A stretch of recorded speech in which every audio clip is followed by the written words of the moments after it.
आप दुश्मन हैं मुसलमानों के, उसका सबूत ये बिल है। ये जो आप बिल ला रहे हैं, आप देश को बांटने का काम कर रहे हैं, जोड़ने का काम नहीं कर रहे हैं। दुनिया का सबसे पहला वक़फ़ खाने काबा मक्के में है, क्या हम उसके ऊपर भी सवाल उठाएंगे? क्या कुरान में क्या लिखा है, फिक़ह में क्या लिखा है, इस्लाम में क्या लिखा है, ये आप तय करेंगे या मैं तय करूंगा? सर, इससे हम मजहब में दखलंदाजी कर रहे हैं। आप सर्वोच्च न्यायालय के आदेश के बावजूद इसको हटाना चाहते हो। मान्यवर, ये सीधे सीधे कानून के खिलाफ वर्जी है। संविधान की अगर धज्जियां उड़ाने का काम आप करने का काम कर रहे हो, हम इसका पुरजोर विरोध करेंगे। Thank you, sir. Sir, I have given a notice under Rule 72 to oppose the Waqf Amendment Bill. Sir, I oppose the introduction of the bill under Rule 72(2) on the grounds that this House does not have the competence to make these amendments. This bill patently violates the principles provided in Article 14, 15 and 25. Sir, it is both discriminatory, arbitrary. It is a grave attack on the basic structure of the Constitution as it violates the principle of judicial independence, separation of powers. Sir, one thing has to be understood, that the Waqf management of a property is an essential religious practice for a Muslim. By denying legal recognition to Waqf al-Awlad under Clause 4 and Waqf by user under Section 3(r)(1), government has sought to severely restrict how Muslims can manage their Waqf property. Sir, in fact, Hindu endowment boards, I challenge, Hindu endowment boards are recognized even by usage and custom. Here you are asking for documentation. No existing law, whether non-religious or personal, limits the right of a person to will their property or dispose it. But what you are doing over here, a Hindu can give through will his complete property to his daughter or son. I as a Muslim cannot do, I can only give 1/3. But what you are doing, I can gift, but I cannot give it in the name of Allah subhanahu wa ta'ala. Now you are stopping me from praying. Now what you are doing, you are restraining Waqf al-Awlad. That is not only discriminatory and violating Article 25, sir.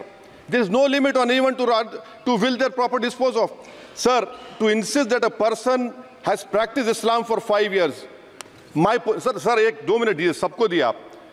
अगर कल कोई आके बोलेगा कि नहीं मैं 5 साल से इस्लाम प्रैक्टिस नहीं कर रहा हूं, कौन डिसाइड करेगा सर? और एक न्यू कन्वर्ट है, does he has to wait for 5 years to give his property to Waqf? Isn't that violation of right to freedom of religion? Sir, another point, sir. Now, no such provision exists for Hindu endowment or Sikh Gurdwara Prabandhak Committee. Now, irony of the amendment, sir, is that non-Muslims can become member of CWC, SWB, but he cannot dedicate Waqf. Arbitrariness, why is arbitrariness? Sir, existing law protected the status of registered Waqf properties. You have replaced that. By empowering collector to determine title, you are violating principle of rights of justice, that one may not be a judge in their own cause. Section 61. If DM says to Mutawalli, make this masjid as a government property, if does not listen, punishable offence. This is against separation of powers, part of which is basic structure. This bill excludes tribunal decisions from being final. If collector has been replaced by tribunal, and who is going to sit in the tribunal? A retired government judge and a retired government employee. How can the nominee be a part of this composition, sir? In our... Okay. आप detail में बोल देना officer. Sir मैं खत्म कर रहा हूं। Secondary level officers can be appointed technical members. 83 states that joint secretary added tribunal. Waqf properties, sir, are not public properties. By removing Waqf by user, this government wants to take over Dargah, Masjid and Waqf properties. Sir, take this example of 107. You have made it more difficult to be removed. Encroachment happens. Section 37 removes protection to Waqf properties. Section 40 prejudicial amendments. And the government is, sir, government बोल रही है। Sir मैं खत्म कर रहा हूं sir, आधा minute. Government कह रहे हैं कि हम महिलाओं को दे रहे हैं। मुझे यकीन है कि आप बिल्किस बानो को और ज़किया जाफरी को मेंबर बनाएंगे, मुझे यकीन है। मैं आपसे जानना चाह रहा हूं सर कि ये जो आप बिल ला रहे हैं, आप देश को बांटने का काम कर रहे हैं, जोड़ने का काम नहीं कर रहे हैं। आप दुश्मन हैं मुसलमानों के, उसका सबूत ये बिल है। मैं वाहिद आदमी हूं इस सदन में जिसमें 1 मैन कमेटी आपके द्वारा बनाई गई सरकार के, और मैं उसमें पेश हुआ 123 प्रॉपर्टी में। जस्टिस आर्यन ने जो रिपोर्ट पेश की, आज तक वक्फ बोर्ड को नहीं बताया गया, चूंकि वो आपकी मंशा के खिलाफ थी और गवर्नमेंट की मंशा के मुताबिक नहीं थी। 123 प्रॉपर्टी में जब मंशा के खिलाफ हमारे नहीं आई, मंशा के मुताबिक नहीं आई, तो हमने 2 मैन कमेटी बनाई और 2 मैन कमेटी ने भी कोई रिपोर्ट वक्फ बोर्ड को नहीं दी, जबकि वक्फ एक्ट जो है 1995 जो है वो पार्लियामेंट से पास शुदा है कि हम पार्लियामेंट के जो एहतराम है उसका नहीं कर रहे, उसके हुकूक का। इसी तरह से सर सूबाई हुकूमतों को इख्तियार दिया गया। सर हिंदू एंडोमेंट में जो कर्नाटका और तमिलनाडु में है वहां कोई मुस्लिम नहीं हो सकता, और 26 में आर्टिकल 26 का वायोलेशन है। 4 धाम में ये लिखा हुआ वाज़े तौर पर कि सिर्फ हिंदू होगा। बिहार उड़ीसा में भी यही लिखा हुआ है। पंजाब हरियाणा में गुरुद्वारा प्रबंधन कमेटी में सिर्फ सिख होगा ओनली, और ये उनका अधिकार है जिसको माना गया है। लेकिन मुस्लिम के साथ में यह अन्याय क्यों है? और सुन लीजिए सर मैं आपकी तवज्जो के चाहता हूं, दुनिया का सबसे पहला वक्फ खाने काबा मक्के में है। क्या हम उसके ऊपर भी सवाल उठाएंगे कि वहां पर भी हमारा कोई हिंदू भाई हो?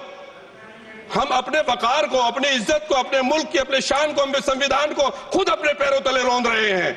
और वक्फ एक मुसलमानों का मजहबी अमल है, एक मजहबी फरीजा है। इससे उनको महरूम कॉन्स्टिट्यूशन के जरिए से भी कोई ताकत नहीं कर सकती।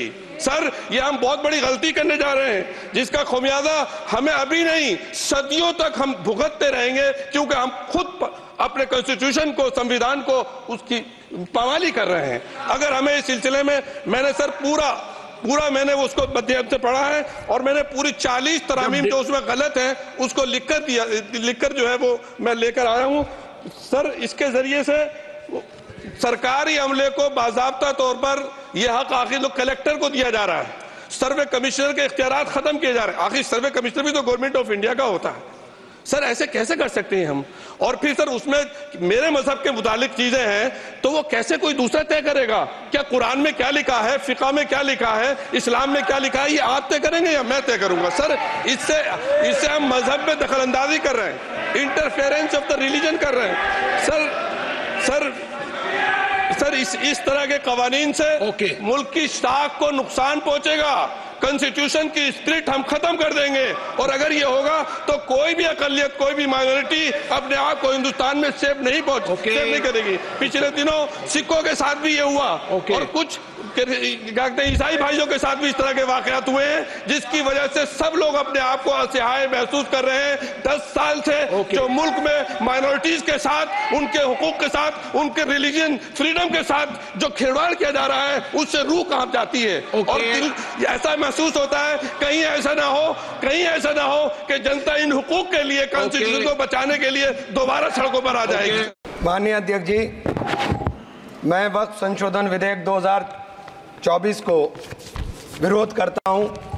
मान्यवर, हम लोग संविधान की कसम खा करके यहाँ आए और इस संविधान की धज्जियां इस विधेयक के अंदर उड़ाने का काम किया जा रहा है। आर्टिकल 15 के अंदर धर्म, नस्ल, जाति, लिंग, जन्म स्थान के आधार पर भेदभाव करने को, मान्यवर मैं आपकी हंसी को समझ रहा हूं, लेकिन ये बहुत गंभीर और महत्वपूर्ण विषय है। अभी हमारे माननीय सदस्य कह रहे थे कि मंदिर और मस्जिद के मसलों में फ़र्क नहीं कर पा रहे। मैं बताना चाहता हूं, वक्फ बोर्ड मस्जिदों का प्रबंधन करने का काम करता है। वक्फ बोर्ड के तहत ही मस्जिदें सारी की सारी आती हैं, और वक्फ बोर्ड की शक्तियों को आप ख़त्म कर करके डीएम राज ला करके उन तमाम प्रॉपर्टीज़ के ऊपर लगभग 8 लाख एकड़ प्रॉपर्टी पूरे देश के अंदर वक्फ बोर्ड के पास है। आप वक्फ बोर्ड की प्रॉपर्टियों को खुर्द-बुर्द कराने की जो साजिश लोग कर रहे हैं, उन साजिशों को बल देने का काम कर रहे हैं।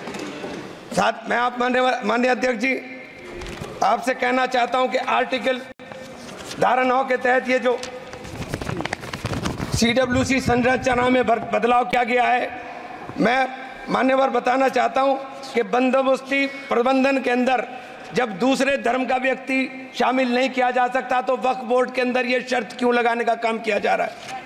और आप अगर शर्त भी लगा रहे हैं तो मैं आपसे एक बात पूछना चाहता हूं कि जो कब्जे पर प्रॉपर्टी के ऊपर पूरे देश के अंदर वक्फ की प्रॉपर्टी के ऊपर कब्जे हुए हैं, उन कब्जों को कब्जा मुक्त करा करके अगर कानून लाते कि उनको कब्जा मुक्त करा के वहां पर हम लोग शिक्षण संस्थाएं चलाएंगे। जिस आदमी ने वक्फ की प्रॉपर्टी, वो प्रॉपर्टी इस नियत के साथ वक्फ की कि आने वाली नस्लों के अंदर राय खुदा के अंदर फलाह के काम किए जा सकते हैं। उन फलाही कामों के लिए उन फलाई कामों के लिए अगर अध्यक्ष जी 2 मिनट के लिए 2 मिनट अभी नहीं, 1 मिनट दे दीजिए, 1 सेकंड भी नहीं। श्री जीएम बाल योगी, नहीं, Shri GM Harish Bal Yogi. Thank you speaker sir. 1 minute को बात, हाँ खत्म कर, कंक्लूड कर। मैं माननीय अध्यक्ष जी कंक्लूड कर रहा हूँ 1 सेकंड के लिए। मैं इसके अंदर धारा 40 को माननीय अध्यक्ष जी हटाने का काम किया। इसके अंदर सर्वोच्च न्यायालय की सिविल अपील संख्या 7812 7814 ऑफ महाराष्ट्र राज्य वक्फ बोर्ड बनाम शेख यूसुफ भाई चावला अन्य के तहत प्रावधानों की जांच की धारा 40 के प्रावधानों की जांच की। अपने फैसले के पैराग्राफ 170 के अंदर बहुत स्पष्ट रूप से माना कि एक बहुत अच्छा कानून है। आप सर्वोच्च न्यायालय के आदेश के बावजूद इसको हटाना चाहते हो मान्यवर, ये सीधे सीधे कानून के खिलाफ वर्जी है। हम कहना चाहते हैं कि संविधान की अगर धज्जियां उड़ाने का काम आप करने का काम कर रहे हो, हम इसका पुरजोर विरोध करेंगे और पुरजोर विरोध करने का काम करते हैं। बहुत बहुत धन्यवाद।